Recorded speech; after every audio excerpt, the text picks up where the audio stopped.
மனிதனின் சராசரி இரத்த அழுத்தம். Answer option A 120/80 millimetre mercury. அதாவது என்னன்னா நம்மளுடைய இரத்த அழுத்தமானது இப்போ அதிகரிச்சுட்டு வருது. உயர் இரத்த அழுத்த பாதிப்புகள் இருக்கு. இன்னொன்று பார்த்தீங்கன்னா அதிகமான உப்பு சாப்பிட்றதுனால உயர் இரத்த அழுத்த பாதிப்பானது ஏற்படுது அப்படின்னு சொல்லிட்டு தெரிவிக்கிறாங்க. ஸோ ஒரு மனிதனுடைய சராசரி இரத்த அழுத்தம் அப்படிங்கிறது எந்த அளவுக்கு இருக்கணும் அப்படின்னா 120, அதாவது 120/80 மில்லிமீட்டர் மெர்க்குரி அளவுக்கு தான் இருக்கணும். அந்த 120 என்ன, 80னா என்ன, இரத்த அழுத்தம்னா என்ன அப்படின்னு சொல்லி ஃபர்ஸ்ட் பார்க்கலாம். இந்தியாவில் பார்த்தீங்கன்னா 4ல் 1 நபர் வந்து உயர் இரத்த அழுத்தத்தினால பாதிக்கப்படுறாங்க. அப்போ இரத்த அழுத்தம் அப்படின்னா என்ன, பிளட் ப்ரெஷர் அப்படின்னா என்னன்னா, இப்போ நம்ம இதயமானது துடிக்குது இல்லையா, லப்டப் அப்படின்னு சொல்லிட்டு நம்ம இதயம் துடிக்குது.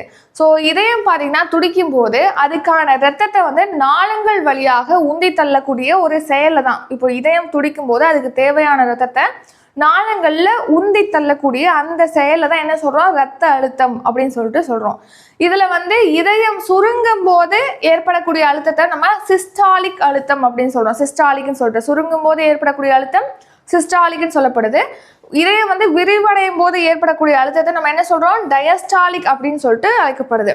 இந்த 120/80 சராசரியான இரத்த அழுத்த அளவு அப்படின்னு சொல்லிட்டு பார்க்குறோம் இல்லையா, அதில் 120 அப்படிங்கிறது சிஸ்டாலிக் அழுத்தம், 80 அப்படிங்கிறது இதயம் விரிவடையும் போது ஏற்படக்கூடிய டயஸ்டாலிக் அழுத்தத்தை தான் நம்ம 80 அப்படின்னு சொல்லிட்டு 80 டயஸ்டாலிக் அழுத்தம், 120 சிஸ்டாலிக் அழுத்தம், அதை தான் 120/80 அப்படின்னு சொல்லிட்டு நம்ம மென்ஷன் பண்ணுறோம்.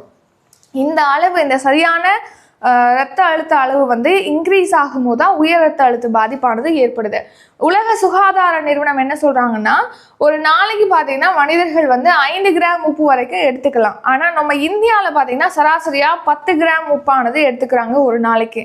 இதனால உயர் இரத்த அழுத்தமானது ஏற்படுதுன்னு சொல்றாங்க. இது வந்து இதயத்தை பாதிக்கிறத விட சிறுநீரகத்தை தான் உயர் ரத்த அழுத்தமானது பாதிக்குது அப்படின்னும் தெரிவிக்கிறாங்க. இந்தியர்களுடைய சராசரி ரத்த அழுத்தம் 90/60 இருந்துச்சு. ஆனால் இப்போ அது 130/90 அப்படின்னு இன்க்ரீஸ் ஆயிருக்கு. சராசரி அளவை விட இப்போ இன்க்ரீஸ் ஆயிருக்கு.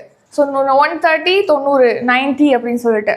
ஸோ இப்போ இதனால சிறுநீரகம் தான் பாதிக்கப்படுதுன்னு சொல்றோம். உயர் ரத்த அழுத்தம் ஏற்படுவதற்கான காரணங்கள் என்ன அப்படின்னா, அதிகமான உப்பு சாப்பிட்றது, கொழுப்பு நிறைந்த உணவுகளை சாப்பிட்றது, மது அருந்துறது, புகைப்பிடிக்கிறது, சரியாக தூங்காமல் இருக்கிறது, மன அழுத்தம், அப்புறம் நம்ம ஒரு எக்ஸசைஸ் டெய்லி ஒரு ரொட்டீன் எக்ஸசைஸ் இல்லாமல் இருக்கிறது, மரபணு பாதிப்பு, அப்புறம் கட்டுப்பாடற்ற சர்க்கரை நோய், இதெல்லாம் தான் உயர் ரத்த அழுத்தத்துக்கு பாதிப்புக்கு காரணம் அப்படின்னு சொல்லி தெரிவிக்கிறாங்க.